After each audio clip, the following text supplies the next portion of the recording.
भाइयों को नव वर्ष की हार्दिक बधाई।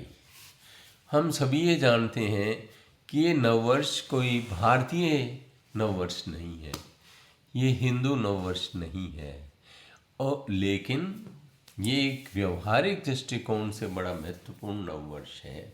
ये अंतर्राष्ट्रीय नववर्ष है। आजकल हमारा आधुनिक जीवन भी इसी के अनुरूप चलता है।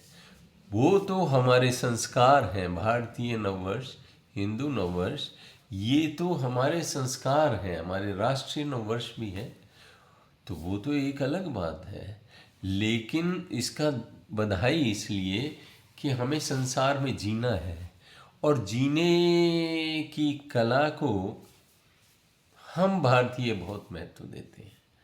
हम विदेशों में जाते हैं तो वहाँ हमारा स्थान बना लेते हैं, लोगों के दिलों में बस जाते हैं। कहते हैं जब पारसी भारत में आए तो राजा से शरण मांगी, तो राजा ने एक दूध का प्याला उनके पास भेजा। ये पुरानी आपने किस्सा सुना होगा। तो उन लोगों ने क्या किया कि उन्होंने देखा राजा का कोई संदेश है, तो उन्होंने उसमें चीनी घोल के ऊपर फूल गुलाब की पत्तियां रख दी और वो वापस लौटा दिया। तो राजा समझ गया कि ये लोग समाज में घुलने मिलने वाले हैं और समाज में अपने व्यवहार से सुगंध फैलाने वाले हैं, और यही बात पारसियों ने की। अब आप देखिए, एक कल्चर दूसरी भी है। वो कल्चर ये है कि जो सारे विश्व में अपना गलबा चाहती है। मैं कोई निंदा के लिए नववर्ष में उनके लिए नहीं बना रहा, मैं जीने की कला का महत्व बता रहा हूँ, जो सारे विश्व में अपना गलबा चाहे और जो ये कहे कि ये जीवन तो परीक्षा है, असली जीवन तो मृत्यु के बाद है। अब ये फिलॉसफी जो है, ये फिलॉसफी मनुष्य को एडजस्ट होने में दिक्कत करती है। हम एग्जाम्पल लेते हैं रोहिंग्यास का। रोहिंग्या रखाइन प्रांत में रहते थे, इसकी बर्मा की। इनकी जनसंख्या बौद्धों से कम थी, हिंदू भी वहाँ माइनॉरिटी में थी।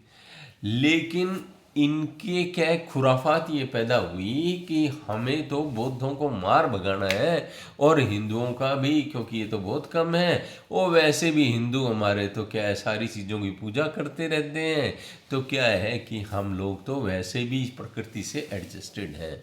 तो इन्होंने कहा इन दोनों को करो सफाया और हम ही हम होंगे। बस यही मानसिकता जो खराबी पैदा करती है। तो बौद्ध जो शांतिप्रिय लोग हैं, अहिंसक लोग हैं, वो भी हिंसक हो गए। कितने झगड़े हुए, कितने फसाद हुए, और रोहिंग्या घर से बेघर हो गए।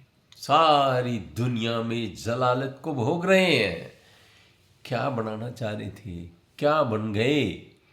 अरे घर से बेघर हो गए, कोई ठौर ठिकाना नहीं मिल रहा, हर देश तुम्हें निकालता है, मुस्लिम कंट्रीज तक तुम्हें स्वीकार नहीं करते, बांग्लादेश में भी तुम लोगों ने समस्या पैदा करी। भाइयों, ये एक एग्जाम्पल है कि जिसको जीने की कला नहीं आती, जो दूसरी सभ्यता, संस्कृति, मान्यताओं से तालमेल नहीं उठाते, उन लोगों को क्या तकलीफ झेलनी पड़ती है। इसी तरह अब ये सारी बातें उधर चली जाती हैं। आप कहेंगे कि ये तो आप पाकिस्तान भी ले आए, तो पाकिस्तानी भी केवल विदेशों में जाके भीख मांगने के काबिल रह गए हैं, क्योंकि ये एडजस्ट नहीं करते। ये अपनी मान्यताओं से एक झंडे, एक किताब को लिए सिर पे फिरते रहते हैं, और बाकी लोगों के झंडे और उनकी ग्रंथ, ये नालंदा की लाइब्रेरी चला देते हैं। खैर, नए वर्ष साल में हम इतनी क्यों बातें करें, क्योंकि हालांकि नए वर्ष तो है, लेकिन चुनौतियां पुरानी हैं, आगे भी चलेंगी, इसलिए पुरानी बातें भी आएंगी। यही बातें नव वर्ष में होंगी, यही सब होगा, यही विश्व में युद्ध होते रहेंगे, यही सब घटनाएं होंगी। ये तो केवल काल का कंपार्टमेंटलाइजेशन है। यूं ही जीवन ढलता रहेगा, यूं ही जन्म और मृत्यु होती रहेगी, लेकिन कामनाएं सद्बुद्धि की है। भगवान सबको सद्बुद्धि दे, जीने की कला दे, सब आपस में एडजस्ट करके भाईचारे से रहें, कोई किसी के ऊपर गलबे की कामना ना करे।